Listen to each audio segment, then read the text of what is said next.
Hello and welcome to the channel. In today's video, I am going to be making my very first split pea soup and canning it up. If you'd like to see me do that, stay tuned.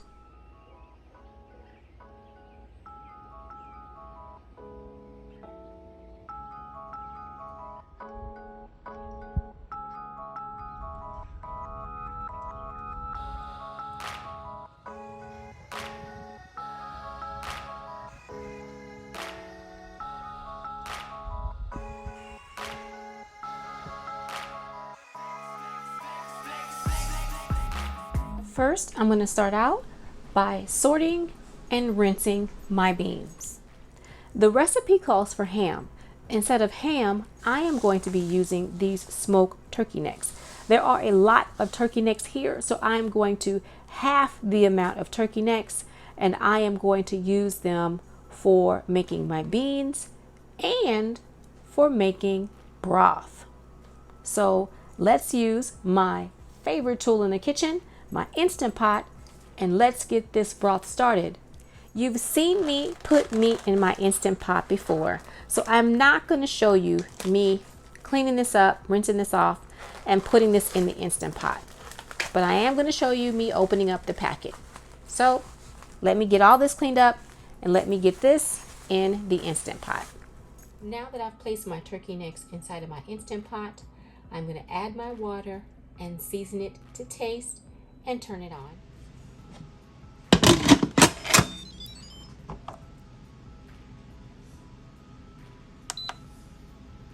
Now let's get to those beans. After looking at my recipe in my Ball Blue book and my Ball Complete book of home preserving, which roughly is the same recipe, the only reason why I look at the Ball Complete book of home preserving, is because the words are bigger, but the recipe is basically the same. After rinsing, sorting and rinsing my peas, I decided I'm going to put my peas inside of the Instant Pot while the turkey necks are cooking for 20 minutes. The peas will cook down relatively quickly, and I'm only cooking the meat for 20 minutes because they're going to be in the pressure canner and they're going to complete their cooking in the pressure canner. Now, once this goes off after 20 minutes, then I'm going to blend down these peas and the onions inside of the Instant Pot. Once that's blended, then I will add this bag of peas and carrots. That way, in the soup, you actually still see some carrots and some peas. So now, let me add my 2 cups of split peas. I thought I would add something for the new young cooks that could be watching my channel. When I said I sorted and rinsed my peas, what that means is all dry beans that come in a bag, you either take them out of the bag, lay them on the counter, you sort through them, you remove any bean that looks past its prime, it's split, it just doesn't look like it's edible, or if there's any debris of any kind, sticks, rocks, whatever could be in there that's not a bean. You sort through that, take that stuff out, rinse your beans. I rinse my beans under warm water until there's no more foam. I tend to see that there's foam or froth around my beans. I rinse that until there's no more of that, and then I place my beans in whatever water or stock I'm using to cook them. So since split peas cook relatively quickly, I decided to go ahead and add them to the stock that includes all the ingredients in the Ball book except for ham, because I'm using turkey. So this is the last bit of my 2 cups of beans. Now I'm going to turn on the Instant Pot and let them cook. The Instant Pot has finished cooking. It's come down off of pressure on its own. I'm going to open it up, use my immersion blender, and blend down these split peas and get them bottled up. Now I'm going to turn off the Instant Pot, open up the lid. Since now all of the pressure is out, there was still a little bit of pressure still left in. I'm going to open up the lid, take out the turkey necks, and begin to use the immersion blender to blend down the onions and the split peas. Oh man, it smells like holiday cooking up in here. Oh, it smells lovely. Now I have a container here that had some broth from a previous canning project. I'm just gonna take out my turkey necks, trying not to break them apart if I can so help it, and place them in this broth here, trying not to take out my onions. So I have onions in here, I have a bay leaf in here. Let me get that out. And I know you guys cannot see inside of the pot, so let me move you all so that you can. Is that a little bit better? I'm trying to gently pull out my meat because I do not want to break it apart just yet. I want to actually have bits of meat in each jar. Now I need to get this bay leaf out of here. I don't want to blend down the meat, so I'm just trying to gently take them out like so. And they are very hot, so I'm just moving them off into the broth. Uh-oh, this is hot. And of course I have washed my hands numerous times. Whenever I am cooking in the kitchen, I always start with clean hands. So it looks like I pulled out, oh nope, there's one right there. Where'd he go? Where did he go? There he is. I have one more piece right here. Get some of those onions off. And I'm gonna place him in, if I can get him out of there without breaking off all the meat. Uh-oh, I need a fork, y'all. All right. This is not as easy as it looks. Uh-oh, sorry, I bumped the tripod. All right, so now that I have all, no, I thought I had all, my goodness, there was another one in there. Let me get him out. There we go. And let's see if there's any more. There might be a little piece. I'm trying to get that onion off of there. Looks like a couple of pieces of meat. Is that, or those onions? All right, now I'm going to go in and blend this down and then break apart the meat. So I have an immersion blender. I'm going to plug it up. It's going to be very loud, so I'm going to mute this part. But I'm just gonna, and this is really very hot. You don't want this splashing around and getting onto you because it will scald you. So I'm just gonna gently put it in and start the immersion blender. So I'm gonna mute this.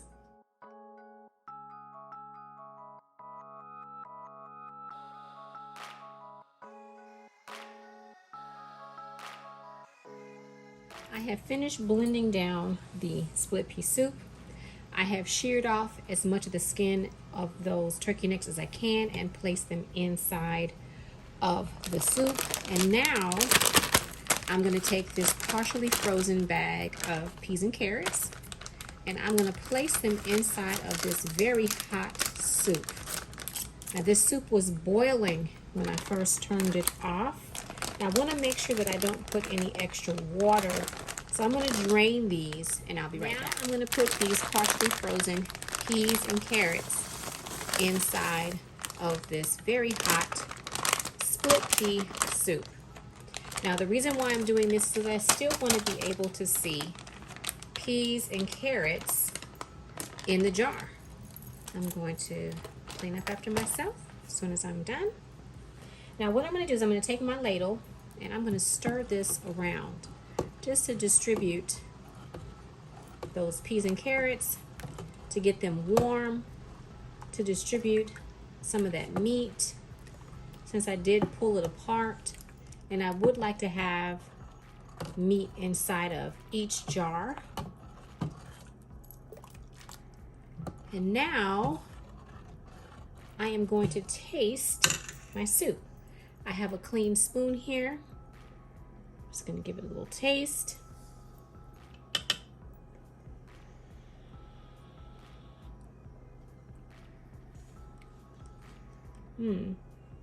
That is delicious.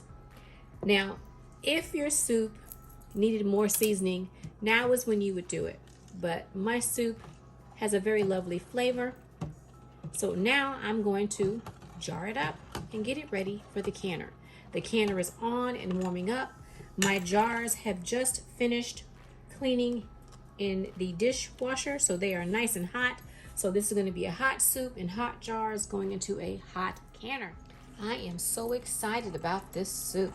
My goodness, this is my first time trying to make split pea soup, and it smells good, tastes good. I cannot wait for this soup. Making a bit of a mess here. I don't like to have a lot of mess everywhere. More to clean up later. And I don't like it. So I'm just gonna ladle this in. You've seen me ladle before, but I'm gonna ladle this one time, this one jar. I'm trying not to get all of the turkey pieces in this one jar, but I'm also going from the bottom and grabbing a ladle full of soup and ladling it in. You want to make sure that you are grabbing peas and carrots so that you can see the peas and carrots in your jar.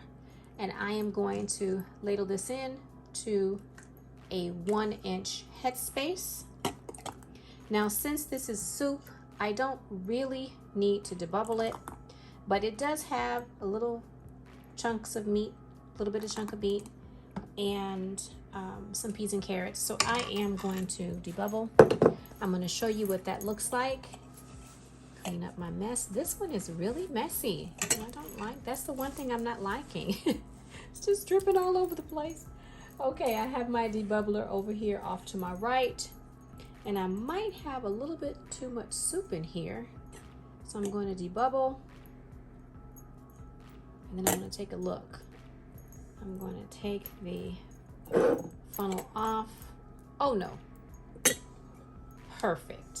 So now I have a paper towel. I have some white still vinegar off to my right. I'm going to wipe my rim. My lids have been cleaned and run on under warm water. Now let me get my lids and my bands and get this in the canner.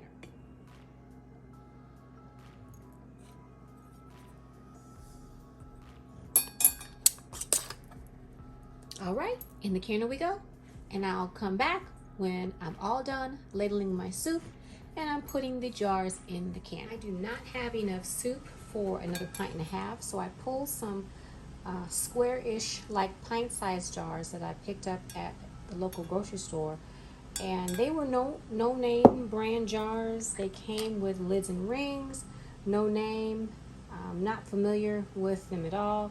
So I'm going to give them a try and see if I can put at least a pint-size amount of soup away as well.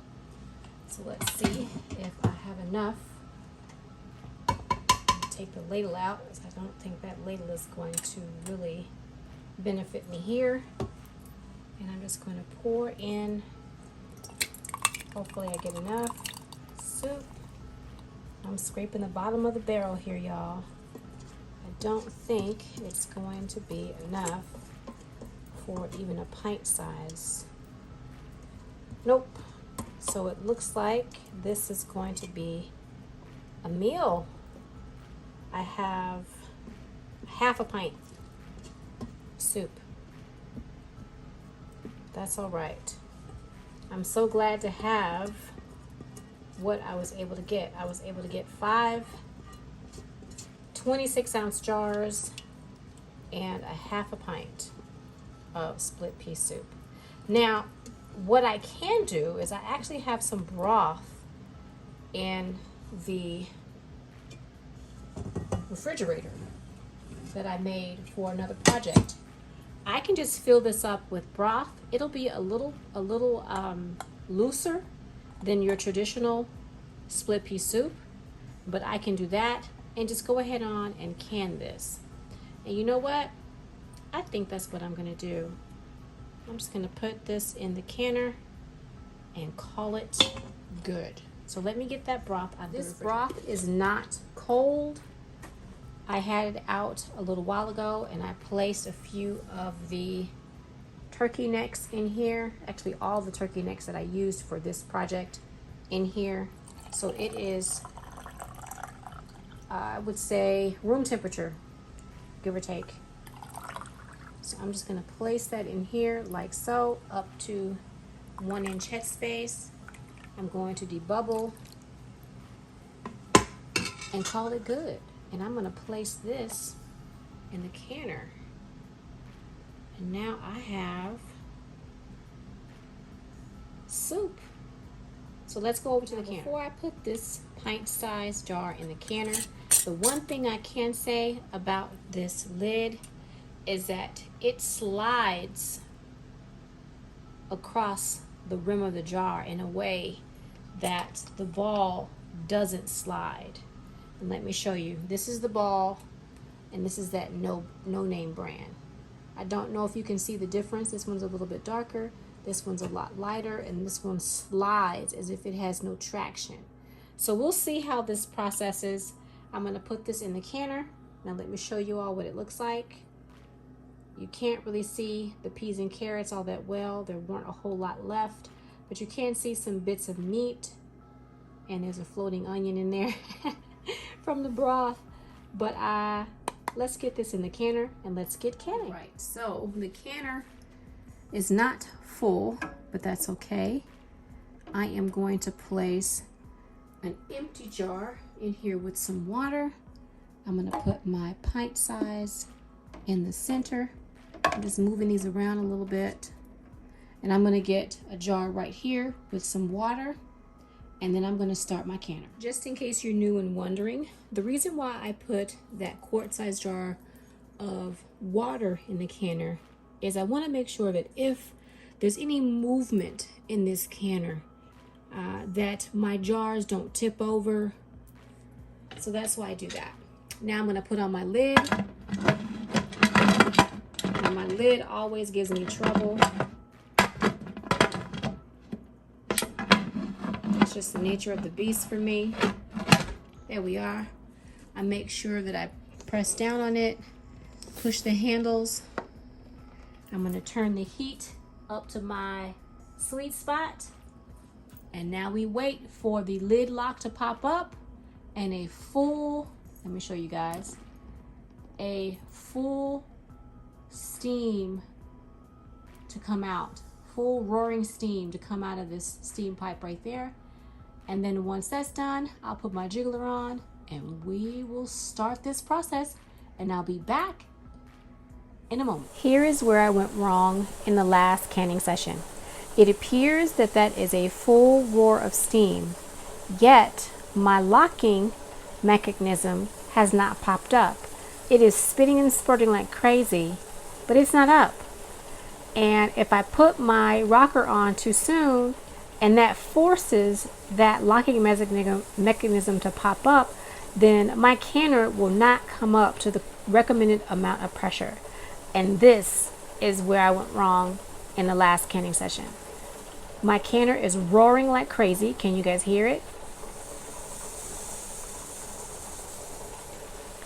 But I'm in a loss here. I think I have canned too much this weekend. My nerves are shot. This top security button has rattled 3 times, partially popped up twice, and it's finally popped up. And now the steam is going, and I have the timer set for 10 minutes. I think this is it for me this weekend. My nerves are shot. I figured out what was wrong with the canner. This locking mechanism has the ability to come off. Well, somehow in the midst of all of my canning and all of my cleaning, the bottom screw portion of this that does say bottom on it began to come loose. That's why the canner was malfunctioning. So I've got to start my process. In the meantime, this is the first time I've ever had a canner that brought me back to a time long ago. It looks like the baby shat the bed. Oh, not at all happy about it, but it's a learning experience, and with full transparency, I wanted to show you that sometimes these things happen. So if your canner is somehow malfunctioning, troubleshoot it before you decide to throw it across the room or get rid of it or take it back. It could be something as simple as the bottom of the locking mechanism just came loose. So let's try this all over again for the third time. The timer has gone off. So now it is time to open the canner.